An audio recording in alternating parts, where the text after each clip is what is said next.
अनाया रिजवान मौत मामले में कोर्ट का अहम आदेश।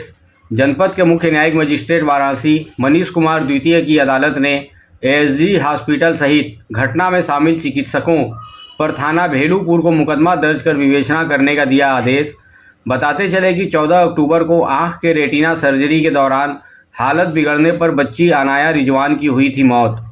थाना भेलूपुर में मुकदमा पंजीकृत न होने पर पीड़िता व वरिष्ठ अधिवक्ता शशांक शेखर त्रिपाठी के द्वारा न्यायालय में मुकदमा दर्ज करने हेतु दिया गया था प्रार्थना पत्र, जिसमें न्यायालय ने थाना भेलूपुर को मुकदमा दर्ज करने का दिया है आदेश। देखिए घटना के संबंध में क्या जानकारी दी गई पीड़िता के वरिष्ठ अधिवक्ता शशांक शेखर त्रिपाठी के द्वारा। वाराणसी से देखिए भुवनेश्वरी मलिक की रिपोर्ट। आप देखते रहिए बीएम ब्रेकिंग न्यूज। धन्यवाद। किस संबंध में पत्रकार वार्ता किया जा रहा है? आज जो है एक बच्ची की मृत्यु हुई थी 14 अक्टूबर को आंख के ऑपरेशन के दरमियान एएसजी हॉस्पिटल में उसका ऑपरेशन हुआ था और मेड केयर हॉस्पिटल में उसकी मृत्यु हुई थी। उसमें हम लोगों का कहना ये था कि डॉक्टर्स ने लापरवाही की है। मृतका की मां का आरोप था कि डॉक्टर्स ने लापरवाही की है और इस मामले में एफआईआर दर्ज होना चाहिए।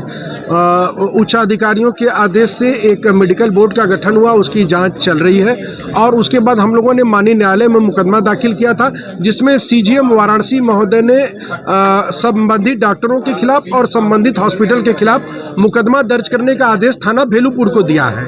यह न्याय की लड़ाई में एक बड़ी जीत है और समाज को एक बड़ा संदेश देना था कि जिस प्रकार से डॉक्टर्स लापरवाही करते हैं और जब पेशेंट उनके सामने होता है तो वो मनुष्य न होके उनके सामने ऑब्जेक्ट होता है और वह कमाई का माध्यम और साधन होता है। उसके साथ मानव की गरिमा का ध्यान रखा जाना चाहिए। वहाँ पर जो सीसीटीवी फुटेज वगैरह होते हैं वो तुरंत डॉक्टर के द्वारा अभिभावक को ट्रांसफर होने चाहिए। ये सब स्थितियों पर हम लोग चर्चा करते हुए उनसे मांग कर रहे थे कि आप अगर लापरवाही नहीं किए हैं तो हमको अंदर का सीसीटीवी फुटेज दीजिए, हॉस्पिटल का सीसीटीवी फुटेज दीजिए। 20 से ज़्यादा लीगल नोटिसेस हम लोगों ने दिए, लेकिन उन लोगों ने सीसीटीवी फुटेज और एविडेंस नहीं दिया। जब बच्ची की माँ उनके हॉस्पिटल जाती है न्याय की मांग करने और उनसे सीसीटीवी फुटेज मांगने, तो वो लोग उसके ऊपर आरोप लगाते हैं कि वो तोड़ फोड़ करने आई। उसकी भी सारी रिकॉर्डिंग हम लोगों के पास उपलब्ध है। उसके बाद जब हम लोग लीगल नोटिस देते हैं तो डॉक्टर साहब अपने सोशल मीडिया पोस्ट पर एक दुख भरा बयान डाल देते हैं। उसके पहले वो बिल्कुल आराम से निश्चिंत है, यही ना। उसके बाद फिर जब हम लोग उनको लीगल नोटिस दिए, उन्होंने जवाब नहीं दिया। हम लोगों ने उच्चाधिकारियों की शिकायत की, सीसीटीवी फुटेज की मांग की। उसके बाद न्यायालय में मुकदमा दाखिल किया। न्यायालय ने आदेश दिया डॉक्टर्स के खिलाफ और हॉस्पिटल के खिलाफ मुकदमा दर्ज करने का। इसीलिए आपके माध्यम से समाज को एक संदेश देने के लिए हम लोगों ने यह पत्रकार वार्ता मृतका अनाया की मां की तरफ से रखी थी। जैसा कि इस संबंध में जहाँ तक जानकारी प्राप्त है कि पूर्व में जिस दिन घटना घटी थी उस समय थाना भेलूपुर में प्रार्थना पत्र पीड़िता के द्वारा दिया गया था जी। तो उस पर कोई कार्रवाई तो नहीं हुई? नहीं, उस पर कोई कार्रवाई नहीं हुई, लेकिन पुलिस का रवैया लगातार पॉजिटिव था। पुलिस भी उनसे एविडेंस की मांग कर रही थी, डॉक्टर से, हॉस्पिटल से, लेकिन मुझे लगता है कि उन लोगों ने पुलिस को भी एविडेंस नहीं दिया, बल्कि पुलिस को उल्टा कटघरे में खड़ा कर दिया। मतलब जो पुलिस इन्वेस्टिगेशन एजेंसी है उसको, जो पत्रकार बंधु इसकी आवाज़ उठा रहे थे न्याय की लड़ाई की, उसको जो नेतागण न्याय की लड़ाई की आवाज़ उठा रहे थे उनको, इनके घर के लोग जो सहयोग कर रहे थे उनको, और तथाकथित अधिवक्ताओं के ऊपर भी उन्होंने आरोप लगा दिया। लेकिन अभी तक एविडेंस टिल दिस डेट न तो लीगल नोटिस का जवाब दिया और न ही उस पर लीगल नोटिस के आधार पर इनको कोई एविडेंस दिया। जबकि हम लोगों ने मांग की थी 3 दिन के अंदर हमको दिया जाए।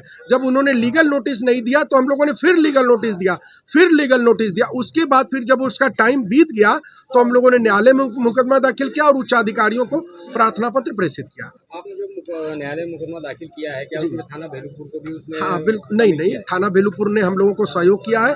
थाना भेलूपुर को मुकदमा दर्ज करने का आदेश माननीय न्यायालय ने दे दिया है। अब हम लोगों की आपके माध्यम से यह मांग है कि यह मुकदमा दर्ज हो, डॉक्टर्स की गिरफ्तारी हो, और आपके माध्यम से हम यह समाज को संदेश देना चाहते हैं कि जिन लोगों के भी साथ इस तरह की घटनाएं, दुर्घटनाएं हो रही हैं और अगर उनको लगता है कि डॉक्टर्स उनके साथ किसी भी प्रकार से कर रहे हैं तो अधिवक्ता उनकी लड़ाई लड़ने के लिए तैयार है। मैं अपनी बात नहीं करता, बनारस कचहरी के किसी भी अधिवक्ता को आप अपने पकड़ लेंगी तो निश्चित तौर पर वह आपकी न्याय लड़ाई लड़ने के लिए आपके साथ खड़ा हो जाएगा। तो इस मामले में पत्रकार बंधुओं का बहुत सहयोग रहा, वकीलों का सहयोग रहा, समाज में नेताओं का सहयोग रहा, पुलिस का सहयोग रहा और अंतोगत्वा जो है माननीय न्यायालय के आदेश से मुकदमा दर्ज हुआ उनके ऊपर।